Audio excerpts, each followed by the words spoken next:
أعوذ بالله من الشيطان الرجيم بسم الله الرحمن الرحيم السلام عليكم ورحمة الله وبركاته الحمد لله رب العالمين والصلاة والسلام على أشرف الأنبياء والمرسلين سيدنا ونبينا محمد بن عبد الله رسول الأمين وعلى آله وصحبه أجمعين سبحانك لا علم لنا إلا ما علمتنا إنك أنت العليم الحكيم نوينا التعلم والتعليم والتذكر والتذكير والنفع والانتفاع والإفادة والاستفادة الحث على التمسك بكتاب الله وسنة رسوله صلى الله عليه وسلم والدعاء إلى الهدى والدلالة على الخير ابتغاء وجه الله وقربه وثوابه سبحانه وتعالى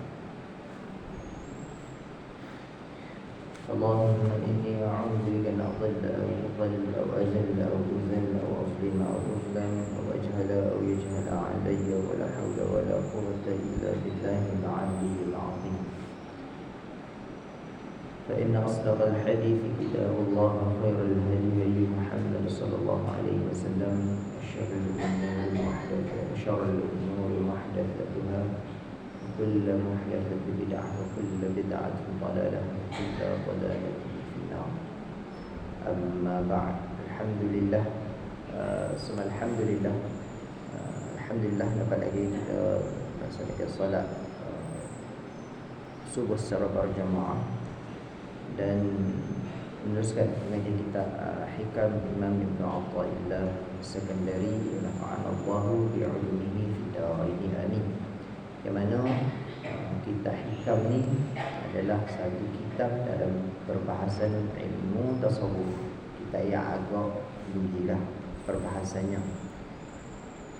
Jadi dia sudah tidak lagi berada di dalam kategori fardu ain, tetapi dia adalah dalam kategori fardu kifayah.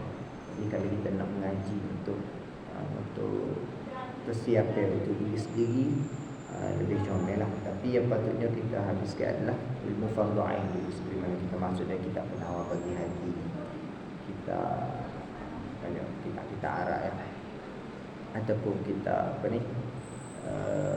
Syiarus Salikin, kita yang mana mengkhatamkan berkata dengan asas kepada ilmu tasawuf itu sendiri. Alhamdulillah. Jadi dalam kitab Hikam kita sudah membahaskan hikam yang ke-10 pada bulan lepas, iaitu Imam Ibn Atha'illah sebut al-a'malu usulun qa'imatun wa arwahuha wujudu sirril ikhlas fiha. Amalan ni adalah rupa gambaran yang terbina dan roh kepada wujudnya, roh kepada amalan tersebut adalah wujudnya rahsia keikhlasan kepada amalan tersebut. Jadi amalan ni tidak akan tertegak melainkan adanya, tidak akan jadi melainkan adanya keikhlasan di dalam hati. Bila ada ikhlas yang sebenar-benarnya, maka barulah amalan itu diterima oleh Allah Subhanahu wa taala. Habislah berkata dengan hikam yang ke-10 terbahas dengan panjang lebar. Jadi bila faham hikam yang ke-10, boleh faham pula hikam yang ke-11 kita nak bahas pada hari ini. Qala mu'allif rahimahullah wa nafa'ana Allahu bi'ulumihi fid dharain amin. Hikam yang ke-11. Hikam yang ke-11 ni hikam yang agak famous lah, agak terkenal. Imam Ibn Atha'illah menyebutkan bahawa idfin wujudaka fi ardil khumul fama nabata mimma lam yudfan la yatimmu mitajuhu.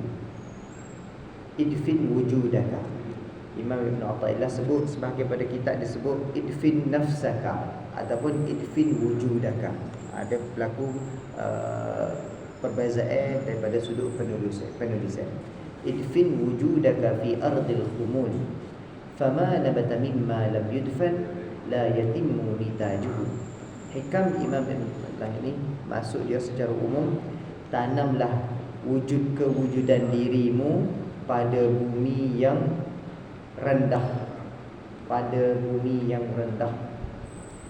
Kerana fama nabata mimma lam yudfan, kerana perkara apa sahaja yang mana tidak ditanam, tidak terhasillah natijah yang molek. Kalau benda yang tidak ditanam dengan comel ni, kalau benda tu tidak ditanam, maka kita akan menjadi molek. Seperti mana pokok, kalau kita tak tanam, kita campur ke benih ya, kita putar tepi, maka dia tidak akan tumbuh dengan molek. Begitu juga pada nafsu manusia. Mari kita bahas macam mana. Imam Ibn Athaillah sebut, tanamlah diri, kewujudan dirimu ni pada bumi yang rendah. Allah tak faham maksud dia apa dia. Maksud pada sudut akal kita terjemah asal tidak faham. Tetapi Imam Ibn Athaillah nak sebut berkaitan dengan kemasyhuran ataupun populariti, ataupun orang terkenal. Tamil ni semua orang nak terkenal berlaku macam-macam. Okey, kita baca. Hikmah daripada ini mengajar bahawa seseorang itu perlu menanam dirinya dalam keadaan tidak menonjol dan tidak mencari kemasyhuran. Ada makna pada sudut, daripada makna keseluruhan hikam yang kesebelah ni adalah untuk tidak mencari kemasyhuran dan merendah diri. Berakhlaklah dengan sifat al-khumul, iaitu rendah diri. Khumul ni sendiri bukanlah makna dia ni adalah sifat, tapi dia adalah faedah ataupun dia ni adalah satu rangka besar. Al-khumul ni adalah satu rangka. Kerana sesuatu yang tidak ditanam tidak akan hasilkan buah yang sempurna. Satu benda yang tidak ditanam tak akan jadi molek. Seperti mana orang ni, kalau dia ni tidak pernah melazimi majlis ilmu, tak pernah pun, orang tak pernah kenal dia ni penuntut ilmu, tiba-tiba dia boleh mengajar. Dia mengajar ni atas, dia mengajar, pergilah mimbar mana-mana ataupun di tempat mengajar, dia mengajar, maka hasilnya tidak akan sempurna, bahkan kalau lebih lagi boleh merosakkan masyarakat. Hasil tidak akan sempurna. Maksudnya dalam perjalanan rohani, keikhlasan hanya dapat dicapai apabila seseorang itu tidak sibuk menonjolkan dirinya di hadapan manusia. Ikhlas sebenarnya dari hikam yang ke-10 membahaskan berkaitan dengan ikhlas. Ikhlas ni akan timbul bila mana seorang itu tidak tonjolkan diri dia di hadapan manusia. Sebab kisah ni berlaku kepada Al-Imam Al-Ghazali rahimahullah. Imam Ghazali kita kenal bahawa dalam kitab Munqidh min al-Dhalal, Al-Imam Ghazali cerita bahawa diri dia ni ketika mana berada dalam waktu muda, ketika ilmu cukup tinggi, Imam Ghazali menjadi seorang panutan, macam profesor di kerajaan Nizamul Mulk. Pada waktu tu kerajaan dia ada universiti dia di Nizamiyah pada waktu tu.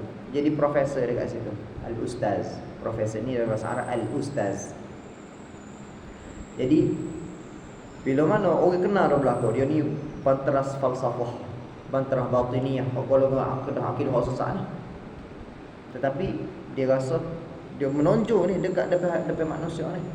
So saya macam pernah sebut bahawa Imam Ghazali ni sehingga ada 300 hingga 400 orang ulama depan dia. 400 hingga 300 hingga 400 orang ulama depan dia. Dia syarah, ada ulama depan. Dan pada waktu terkenal tu, Al-Imam Ghazali disebut dalam kitab Munqidh min al-Dhalal, Imam Ghazali pun dia rasa diri dia ni diambang neraka dah. Satu kaki dia berada di neraka dah. Kerana dia rasa tidak ikhlas dalam hati. Maka dia pun putuskan diri dia. Tiba-tiba orang hilang, tak tahu di mana, dalam keadaan tengah khaimah ni, orang kenal belakang. Tiba-tiba dia pun hilangkan diri dan pergi ke Makkah dan Madinah untuk bersuluk. Ini uzlah dan bertasawuf lah maksudnya, khalwah. Kerana adanya rasa tidak ikhlas. Sebab dia kata segala perkara yang dia buat selama ni adalah untuk meraih habuan dunia. Sedangkan semua hujah-hujah yang dia banteras falsafah batinah semua betul belaka. tetapi dia rasa ada tidak ikhlas kerana ada menunjuk dia di hadapan manusia. Maka nak lahirkan sifat ikhlas, maka bukannya di hadapan orang manusia. Ini dalam ni kisah-kisah ulama yang terdahulu. Seorang berlaku juga kepada Al-Imam Abu Yusuf yang bawa pada kisah-kisah. Al-Imam Abu Yusuf adalah anak murid kepada Al-Imam Abu Hanifah. Al-Imam Abu Hanifah ni seorang yang ulama terkenal lah dalam bidang ar-ra'yi, mazhabur ra'yi. Mazhab Al-Imam Abu Hanifah ni adalah mazhabur ra'yi, mazhab yang banyak menggunakan akal, menggunakan rasional. Tapi ni mazhab ahli sunnah juga. Jadi dia ada seorang anak murid namanya Al-Imam Al-Imam Abu Yusuf. Ketika mana Imam Abu Yusuf ni seorang anak murid, dan dia ni ulama lah, jadi ulama lah. Dia bertalaqi bersama dengan Al-Imam Abu Hanifah selama 20 tahun. Dia bertalaqi 20 tahun. Lama 20 tahun ni.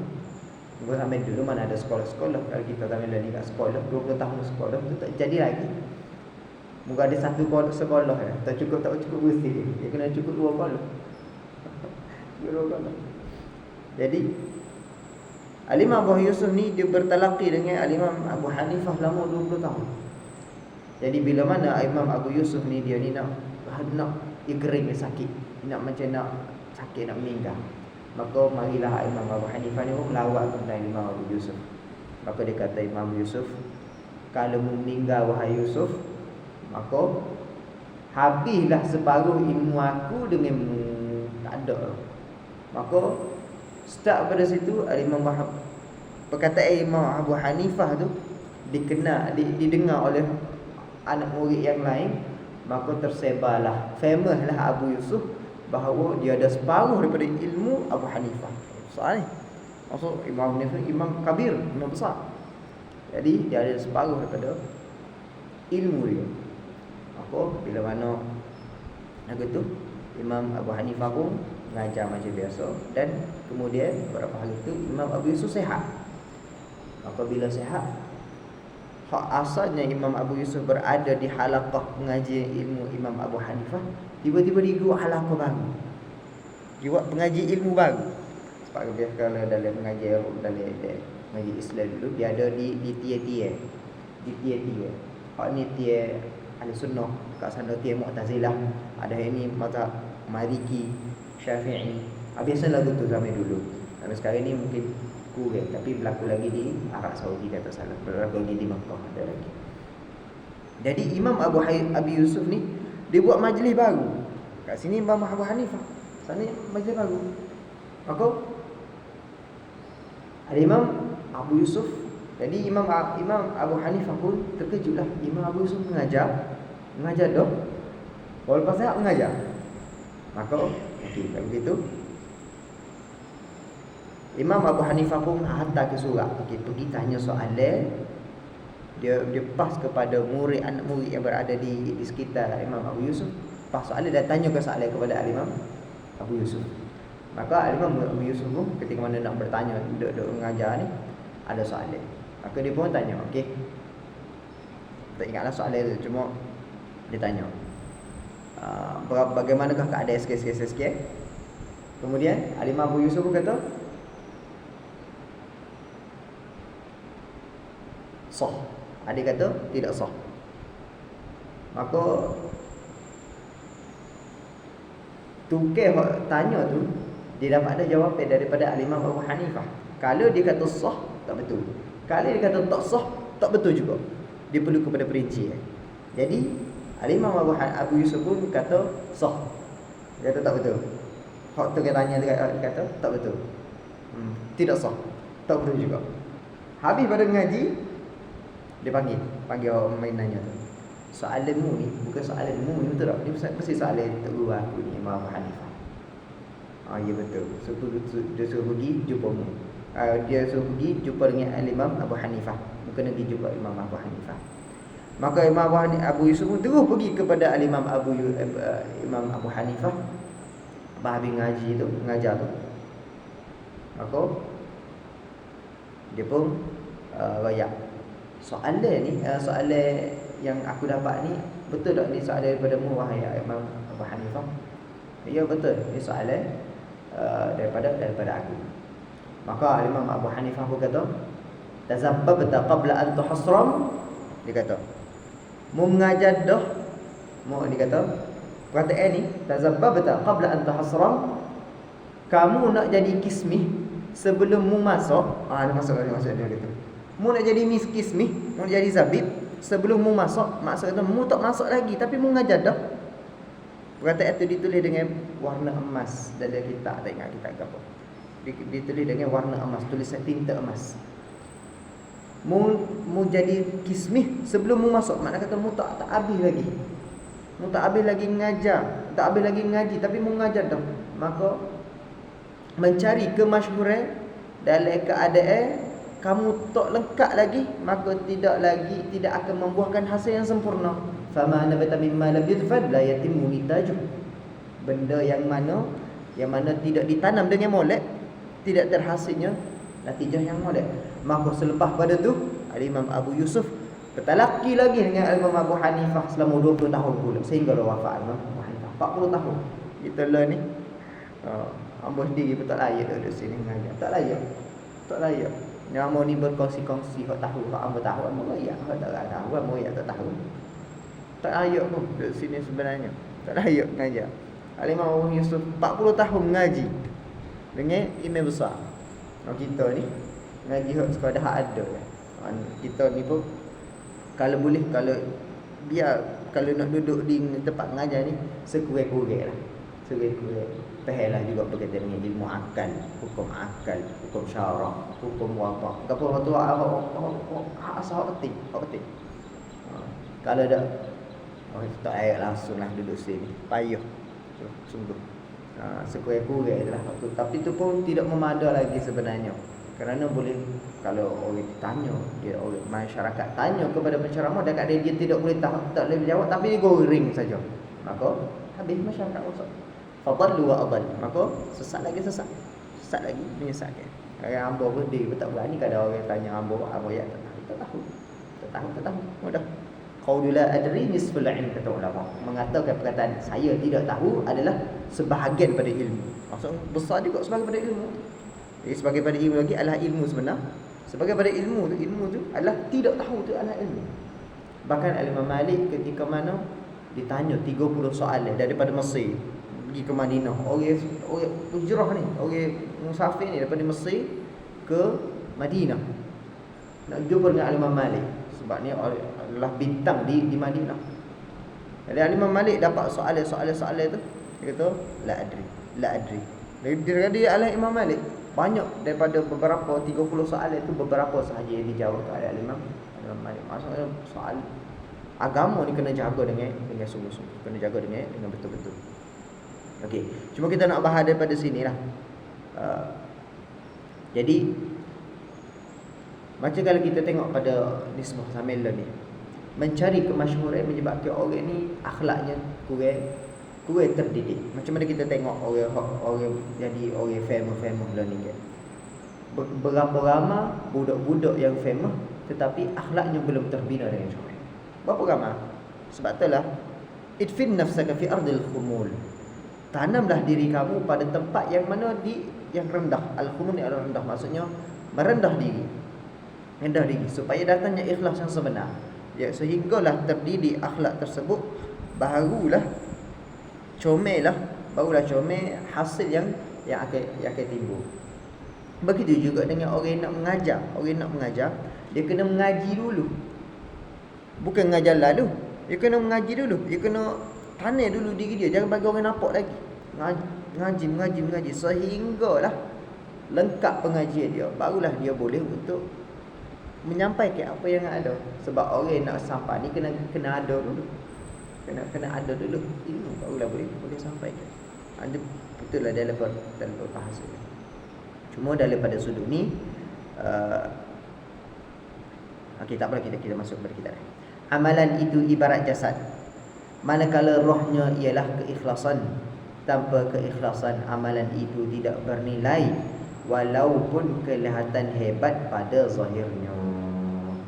Sifat al-khumul ataupun rendahkan diri itu bermakna seseorang membiasakan dirinya dengan sifat tawadhu' sehinggalah ia menjadi akhlak yang sebati, yakni malakah. Orang yang mana berakhlak, yang bersifat dengan kerendahan, yakni sifat al-khumul ni, dia membiasakan dirinya dengan sifat tawadhu'. Sifat tawadhu'. Sehinggalah dia menjadi sifat tawadhu' tu menjadi akhlak yang sebati, yang mana malakah. Malakah ni maksudnya tak perlu fikir tu. Itu mana malakah. Macam mana pengajian ilmu, orang yang mengaji dalam ilmu ni kalau boleh sehinggalah ilmu ni malakah. Orang tanya, dia dapat jawab. Boleh dapat jawab. Maksudnya adanya sudah sebati dia dalam diri dia. Begitu juga dengan akhlak. Akhlak ni adalah malakah. Sesuatu yang mana berdarah daging, tidak yang mana terkeluar tanpa fikir. Contoh orang marah pada kita senyap, kita tidak membalas. Itu salah satu daripada malakah. Ataupun tapi kalau orang ni yang mana tidak dididik akhlaknya, kalau orang marah ke dia marah balik. Kerana tidak malakah lagi sifat tersebut, tidak malakah lagi. Kerana Islam jawab kadhiminal ghaiz, menahan marah, al-afina 'anil nas, dan memaafkan manusia. Wallahu yuhibbul muhsinin, dan Allah menyukai orang yang membuat kebaikan. Okey. Pada tahap ini seseorang itu tidak lagi merasa berat untuk tidak dikenali ataupun tidak dihargai manusia. Dia tak ada kisah. Orang tak kenal dia pun, bahkan dia lari pada manusia untuk supaya tidak dikenali. Sebab berat ni, kalau orang kenal ni macam-macam lah, makin berat. Tidak lagi merasa berat tidak dikenali dan ataupun tidak dihargai manusia. Bahkan dia redha dan tenang dalam keadaan tersebut kerana fokusnya hanya kepada Allah Subhanahu wa taala. Pada waktu orang tidak dikenal, orang tak kenal ni lah, maka sehatinya boleh pula untuk Allah. Berbeza dengan orang yang dikenali. Boleh kadang-kadang waktu ni jadi orang kenal jadi payah pula. Orang ngajar jadi payah. Jadi payah pergi sana ustaz. Kenal. Kita kalau boleh nak orang tak kenal je tenang sikit. Ambo suka aja. Kenapa?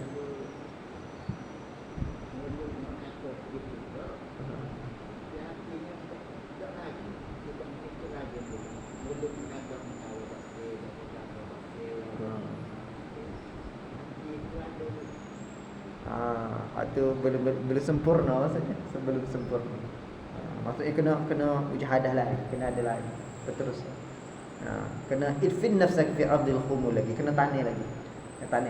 Teruskan menanam. Sehinggalah sebati dan jadi malakah. Sehinggalah dia rasa senang berada dalam keadaan tersebut. Barulah malakah, barulah sempurna nitaj, baru sempurna hasil dia. Kena teruskan. Amal suka tinggi belah ada kedai rucik sini. Dia kata, adik duduk mana adik? Tak kenal, alhamdulillah dia tak kenal. Anak orang pergi beli kedai rucik sini, adik duduk mana? Baru balik sekolah. SPN. Sebab orang kata ramah muka ni jumpa budak SPN, ya sungguhlah. Apalah, alhamdulillah. Kita sedap kalau orang tak kenal ni, alhamdulillah. Kalau orang kenal kat malulah. Okey. Seperti mana contohnya tanah yang menutup benih. Khumul menutup diri daripada riak dan ujub. Ni pentingnya sangat berada fi ardil khumul. Lari daripada, kadang-kadang dia ni orang ni lari pada manusia supaya orang ni tak kenal dia. Kadang-kadang ujian hidup juga membantu seorang itu mencapai keadaan ini. Asalnya dia ni famous, orang ni kenal belakang dia, tetapi keadaan hidup dia ni berlaku accident dan sebagainya, maka menyebabkan dia ni jatuh dekat dia sampailah dia terhina ataupun berada dalam keadaan khumul juga. Dia dipaksa oleh takdir pun berada dalam keadaan khumul. Dia jadi sampai dia terpaksa, contoh dia cacat, dia accident sampai dia cacat, sampai terpaksa meminta pada orang, juga dinamakan khumul juga. Kerana ia mematahkan ananiyah, sifat ananiyah, keakuan diri itu, dan rasa sombong dia, al-kabair, rasa besar diri.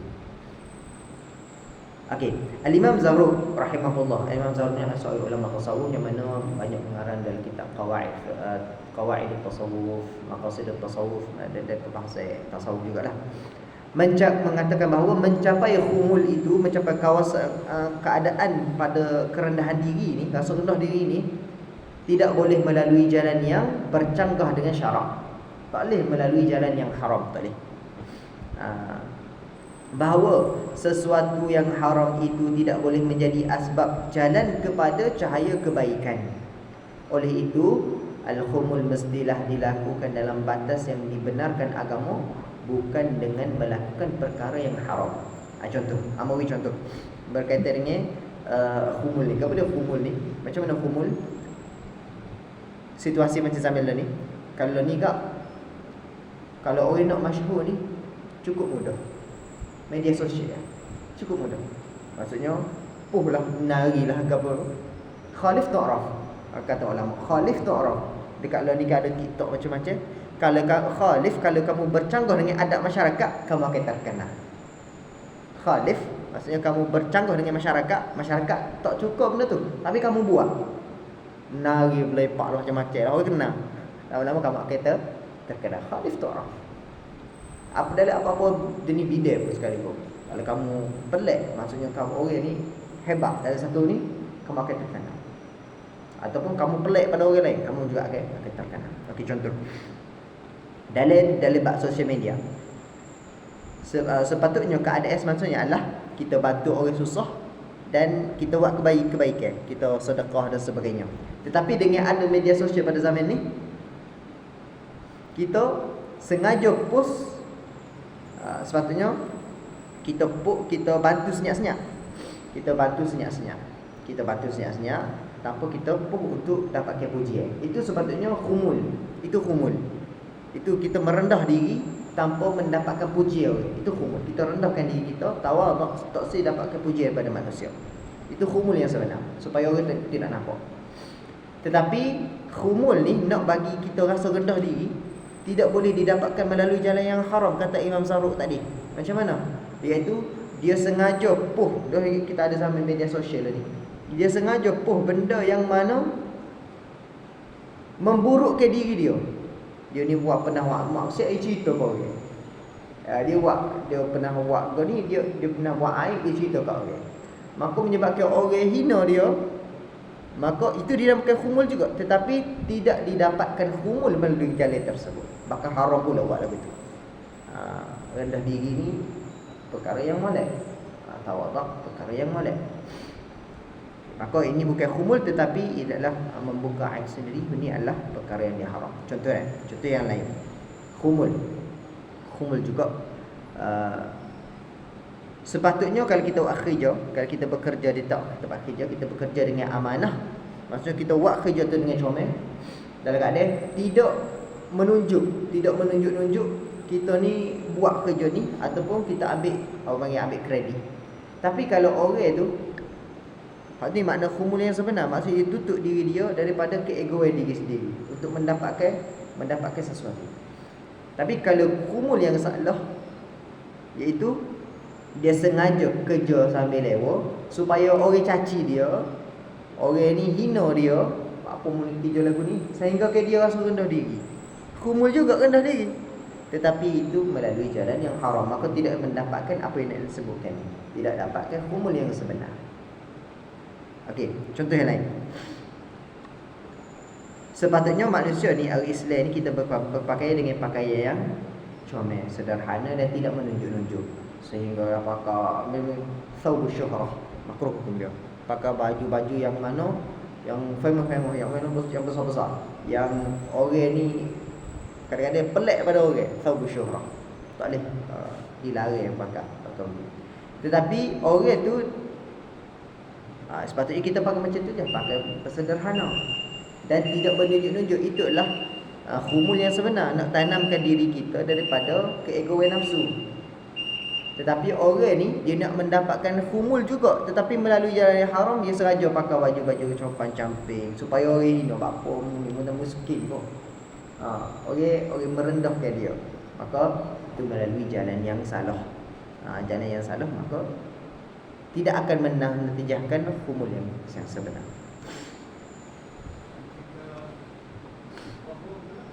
Menipu.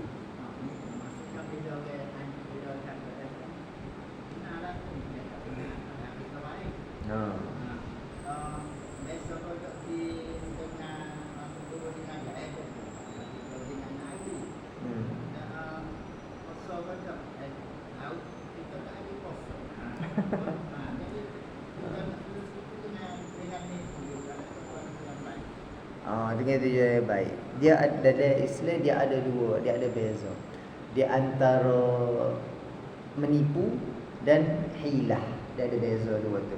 Kalau menipu hukumnya makruf haram, berdosa. Maka dosa besar pula menipu ni. Hilah hukumnya tidak berdosa. Hilah. Contoh, hilah ni macam mana?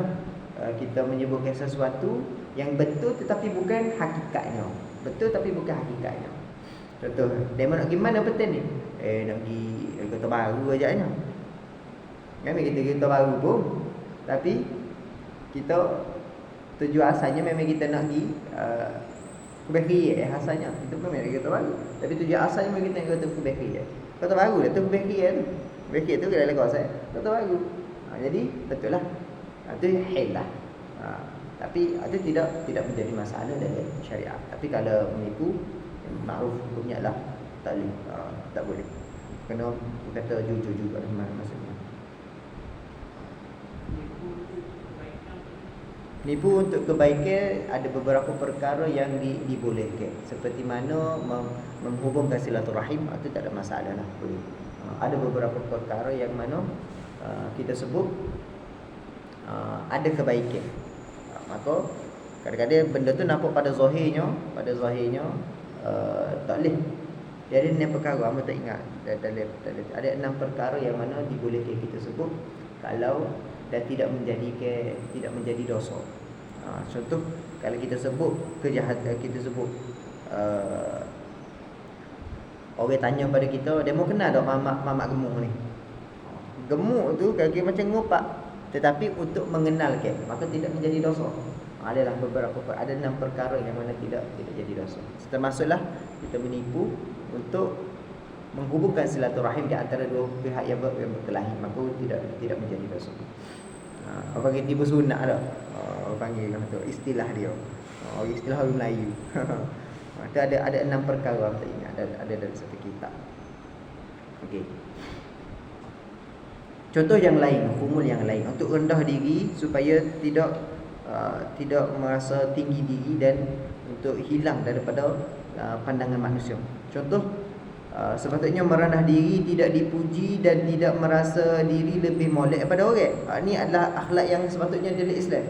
Tetapi ini adalah humul yang sebenar, supaya tidak nampak tinggi diri, tidak nampak hebat pada orang.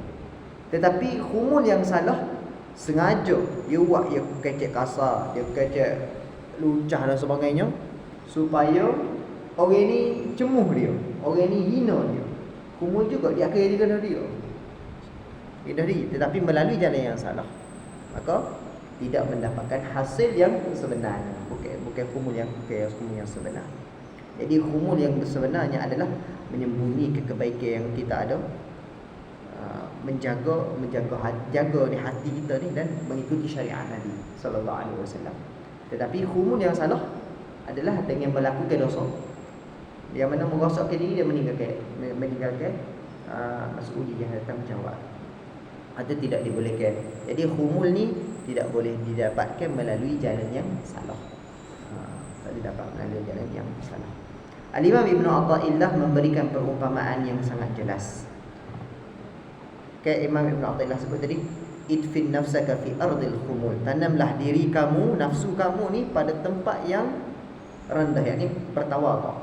Kerana fama nabata mimma lam yudfan la yatimmu nitajuh. Kerana perkara yang mana tidak ditanam tidak akan membuahkan hasil yang molek. Al-Imam Ibn Athaillah memberikan perumpamaan yang sangat jelas. Tanaman hanya akan tumbuh dengan sempurna jika ditanam di dalam tanah. Kerana jika tidak ditanam, ia mungkin tidak akan tumbuh, dan adapun jika tumbuh sekalipun hasilnya tidak akan sempurna. Begitulah manusia. Akhlak manusia pun begitu. Dia cepat sangat nak famous, tapi akhlak tu tidak terdidik. Maka famous menyebabkan orang lain buat mengikut tu lagi rosak. Okey, jadi rosak. Macam kita boleh tengoklah dalam TikTok zaman sekarang ni. Orang nari ramai buat mengikut. Lebih lagi lah. Lebih merosaknya. Tidak akan hasil yang berlaku tidak syar'i. Begitulah dengan amalan manusia. Amalan yang tersembunyi dan ikhlas akan menatijahkan hasil yang baik di sisi Allah, manakala amalan yang ditunjulkan demi manusia akan rosak dan tidak sempurna. Ini tanamlah diri pada fi ardil, yang mana Allah Subhanahu wa taala menyebutkan dalam Al-Quran, tilka darul akhiratu naj'aluha lil ladzina la yuriduna 'uluwan fil ardi wala fasada wal 'aqibatu lil muttaqin. Dan akhirat adalah satu daerah yang kami jadikan untuk bagi mereka yang mana tidak menyombongkan diri dan berbuat kerosakan di muka bumi. Wal 'aqibatu lil muttaqin, dan kesudahan yang baik bagi orang-orang yang bertakwa. Kadang-kadang setiap orang ni dia ada amalan masing-masing yang mana kita tak tahu. Dia berada pada khumulnya sendiri. Setiap orang ni ada berada pada khumulnya sendiri. Dia tak seoyak pada orang. Kadang-kadang orang ni boleh jadi dia ni zikir dekat rumah kita tak tahu, kerana tidak menunjuk pada manusia. Dan kalau boleh buat lagu tu setiap orang. Ada amalan masing-masing yang mana kita buat di rumah ataupun bersendirian. Khumulnya masing-masing. Ada sahabat Nabi SAW ketika mana berada di Madinah, dinamakan Ummu Mihjan. Di mana dia ni adalah tukang sapu masjid Nabi SAW. Ummu Mihjan ni ataupun Ummu Mihjanah, ada orang puai yang mana dia ni sapu masjid Nabi. Setiap kali Nabi nampak, Nabi nampak dia duduk sapu masjid Nabi. Dia ni orang miskin, tetapi dia banyak sapulah di kawasan masjid Nabi ni. Dan satu hari ketika mana Nabi tak nampak dah dia. Nabi tak nampak. Maka Nabi bertanya pada sahabat, di mana pergi orang yang tukang sapu masjid Nabi ni? Mana pergi orang yang sapu ni, tukang sapu ni? Maka ya Rasulullah, sebenarnya dia telah meninggal. Dia telah wafat. Maka Nabi kata, "Pak pun tak royak ke aku? Pak pun tak royak dia telah wafat, supaya aku boleh pergi kepada kubur dia dan aku solatkan kepada dia." Maka Nabi pun ditunjukkanlah oleh sahabat tu untuk pergi kepada kubur Ummu Mihjan. Maka Nabi pun solat kepada di atas kubur. Jadi setiap orang ni mungkin kita ni tak tahu, tetapi dia ada kedudukan di sisi Allah Subhanahu wa taala. Dia ada khumulnya sendiri, yang mana tidak ditunjukkan kepada orang lain. Begitu juga ni Ummu Mihjan. Nabi SAW tahu dia ni ada sesuatu dengan Allah SWT. Nabi tahu. Maka Nabi pun mendoakan dia, dan dia dengan doa Nabi ni dia akan kubur ni akan sinarlah bercahayalah kubur dengan doa Nabi SAW dan salatnya Nabi. Jadi Allah Subhanahu wa taala memuji golongan yang mana tidak mencari ketinggian di dunia ini, dan Rasulullah SAW memuji golongan yang tidak dikenali manusia tetapi mulia di sisi Allah. Seperti mana Uwais Al-Qarni, tidak dikenali oleh manusia, orang tak kenal pun dia. Yang mana kita kenal, kata-kata Uwais Al-Qarni adalah dia ni adalah tabi'in, kerana dia sempat bertemu dengan Sayyidina Umar. Dia terjumpa, maka dia jadi tabi'in. Tapi dia hidup pada zaman Nabi. Maka orang yang hidup pada zaman Nabi tetapi tidak bertemu dengan Nabi dinamakan Al-Mukhadramun. Orang yang pernah hidup pada zaman Nabi tapi tidak bertemu dengan Nabi dinamakan Al-Mukhadramun. Maka Nabi memuliakan orang yang mana tidak dikenali tetapi dia ni mulia di sisi Allah. Dia ada sesuatu dengan Allah Subhanahu wa taala. Jadi setiap pada kita ni pun duduklah berada pada khumul ni masing-masing. Kita berada pada khumul masing-masing walaupun tidak dikenali masyarakat. Bahkan itu lebih mendatangkan ketenangan. Hakikatnya ambil rasa dah lah. Kata kita penat. Jadi penat. Dan sepatutnya pada zaman sekarang ni, walaupun sebab zaman sekarang ni adalah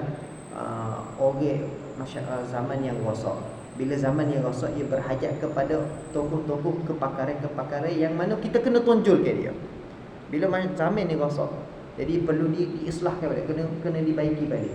Jadi orang tokoh-tokoh ataupun pakar-pakar ataupun tok guru kena ditonjol ke. Walaupun tok guru tak suka. Kadang-kadang tok guru ni kata jangan rakai saya. Jangan tengok apa-apa. Kadang-kadang tok guru ada pasal lagu tu. Macam Bapa Aziz, dia tak suka kalau orang akan dia. Apa pernah ditupak. Tak suka. Tak bagi pun kadang-kadang. Tapi dia ni antara orang yang pakar. Jadi kita kena tonjolkan dalam masyarakat hak rosak ni, kena tonjolkan balik orang yang sepatutnya kecek. Sebab kalau ni semua orang kecek lapor. Bab politik lapor kas macam-macam sampai sekarang ni. Jadi orang yang betul-betul ada ilmu ni ke bawah. Patutnya begitu. Sampai sekarang. Jadi begitulah.